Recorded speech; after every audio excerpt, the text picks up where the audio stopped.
പതിനായിരക്കണക്കിന് ചെറുപ്പക്കാർ ഓടിയെത്തി വേടനെ കാണാൻ.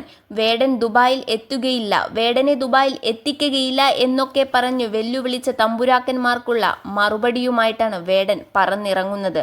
മലയാളി യുവത്വത്തിന്റെ സിരകളിൽ ആവേശം വിതച്ച് റാപ്പ് സോങ്ങുകളുമായിട്ടാണ് വേടൻ കടന്നുവന്നത്.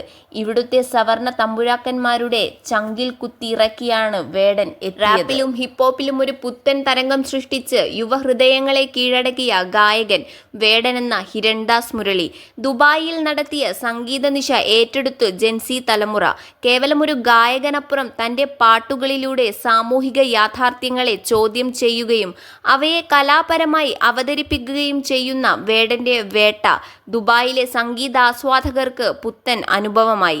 ഇന്നലെ ദുബായ് ഗിസൈസിലെ അമിറ്റി സ്കൂൾ ഗ്രൗണ്ടിൽ ആയിരക്കണക്കിന് പേരാണ് പ്രിയ ഗായകനെ കാണാനും കേൾക്കാനും പരിപാടിയുടെ പ്രമേയമായ കാടിനെ പ്രതിനിധീകരിച്ച് കറുത്ത വസ്ത്രം ധരിച്ചെത്തിയത്. മണിക്കൂറുകളോളം നിന്നാണ് യുവതലമുറ വേടന്റെയും മറ്റു റാപ്പ് ഗായകരായ ഗബ്രി, അനോണിമസ്, സ്റ്റിക്, ഋഷി വിശാൽ എന്നിവരുടെയും ലീഫ് മ്യൂസിക് ബാൻഡിന്റെയും പ്രകടനം ആസ്വദിച്ചത്.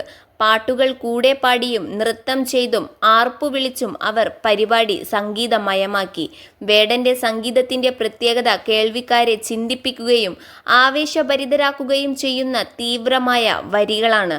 അടിച്ചമർത്തപ്പെട്ടവരുടെ ശബ്ദമായി മാറുന്ന ഈ പാട്ടുകൾക്ക് യുവതലമുറ നൽകുന്ന സ്വകാര്യത വേദിയിൽ കണ്ട ജനസാഗരം തെളിയിച്ചു. ദുബായിലെ വേദിയിൽ തരംഗമായ ആസ്വാദകരെ ആവേശത്തിന്റെ കൊടുമുടിയിലെത്തിച്ച വേടന്റെ പ്രധാന ഗാനം ഇപ്രാവശ്യം മികച്ച ഗാനരചനയ്ക്ക് സംസ്ഥാന സർക്കാരിന്റെ അവാർഡിന് അർഹനാക്കിയ കുതന്ത്രം എന്ന ഗാനം തന്നെയായിരുന്നു.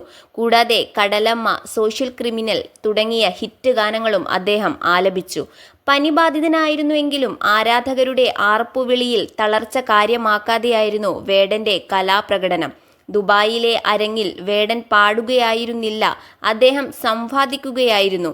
തന്റെ ഗാനങ്ങളിലെ ശക്തമായ താളത്തിനൊപ്പം ജെൻസി തലമുറ താളം. അതുപോലെ തന്നെ വേടന്റെ പാട്ടുകൾ അതിരുകൾ കടന്ന് ആഗോളതലത്തിൽ ശ്രദ്ധേയമാകുന്നു എന്നതിന്റെ തെളിവായി ദുബായിലെ വേട്ട പരിപാടി ആസ്വദിക്കാൻ വനിതകളടക്കം സ്വദേശികളും എത്തിച്ചേർന്നു.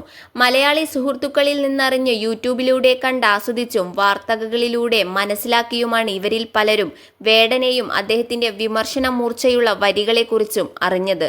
ചില സുഹൃത്തുക്കൾ വഴി വേടനെ അറിയുകയും പാട്ടു കേൾക്കുകയും ചെയ്തതു മുതൽ അദ്ദേഹത്തെ നേരിൽ കാണാനും പ്രകടനം ആസ്വദിക്കാനും താൻ കാത്തിരിക്കുകയായിരുന്നുവെന്ന് സ്വദേശി ബിസിനസ്സുകാരനായ ദുബായി സ്വദേശി ഇസ മനോരമ ഓൺലൈനിനോട് പറഞ്ഞു. പരിപാടിയുടെ തുടക്കത്തിൽ തന്നെ വന്നിരുന്ന മണിക്കൂറോളം പരിപാടി ആസ്വദിച്ച് ഒരിക്കൽ വേടനെ പരിചയപ്പെടണമെന്ന ആഗ്രഹത്തോടെയാണ് അദ്ദേഹം മടങ്ങിയത്.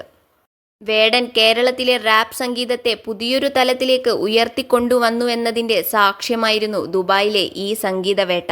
പരിപാടിയിൽ സംഘാടകരായ അജിത് വിനായകൻ, ടൈറ്റിൽ പ്രയോജകരായ കണ്ണൻ രവി, ഗ്രൂപ്പിന്റെ രവി കണ്ണൻ, മകൻ ദീപക് രവി, വ്യവസായികളായ PK സജീവ്, തോമസ് വർഗീസ്, തമിഴ് സിനിമാ നിർമ്മാതാവ് KE ജ്ഞാനവേൽ രാജ, നടി ശൃന്ദ എന്നിവരെ ആദരിച്ചു.